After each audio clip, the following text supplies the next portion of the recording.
تو اللہ پاک نے ایک موقع پر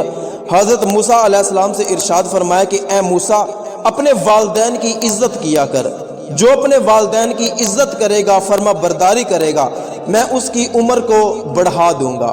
اور اس کو ایسی اولاد عطا فرماؤں گا جو اس کے بڑھاپے میں اس کی عزت کرے گی۔ اور فرمایا کہ جو والدین کی نافرمانی کرے گا، عزت نہیں کرے گا، اس کی عمر کو میں کم کر دوں گا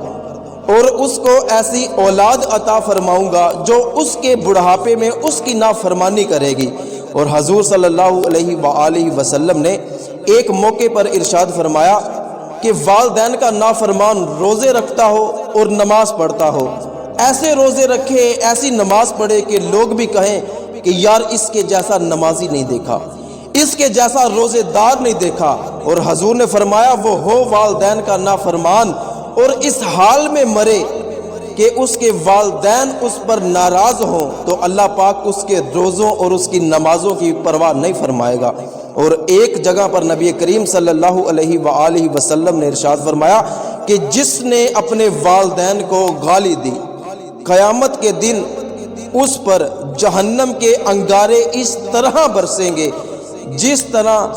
آسمان سے زمین پر بارش کا پانی، بارش کے قطرے برستے ہیں۔ یہ پاک صلی اللہ علیہ وآلہ وسلم نے ارشاد فرمایا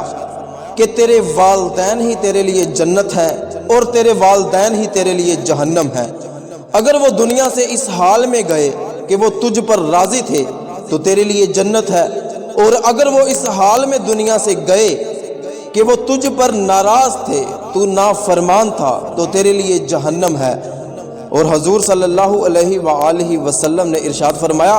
کہ لوگ بڑے بڑے گناہ کرتے ہیں اور اللہ پاک ان کو ان کے گناہوں کی سزا قیامت والے دن دے گا، لیکن والدین کی نافرمانی ایسا گناہ ہے کہ جس کی سزا اللہ پاک دنیا ہی میں دکھا دیتا ہے۔ یہ پاک صلی اللہ علیہ وآلہ وسلم نے ارشاد فرمایا کہ معراج کی رات مجھے جہنم کی سیر بھی کروائی گئی اور جنت کی سیر بھی کروائی گئی۔ جب میں نے جہنم کی سیر کی تو میں نے جہنم میں کچھ ایسے لوگوں کو دیکھا جو جہنم میں آگ کی شاخوں سے لٹکے ہوئے ہیں۔ میں نے جبرائیل سے پوچھا کہ جبرائیل یہ کون لوگ ہیں؟ تو جبرائیل عرض کرنے لگے کہ یا رسول اللہ صلی اللہ علیہ وآلہ وسلم یہ امت کے وہ لوگ ہیں جو والدین کی نافرمانی کیا کرتے تھے، جو اس حال میں دنیا سے گئے کہ ان کے والدین ان پر ناراض تھے، اپنے والدین کو تنگ کیا کرتے تھے۔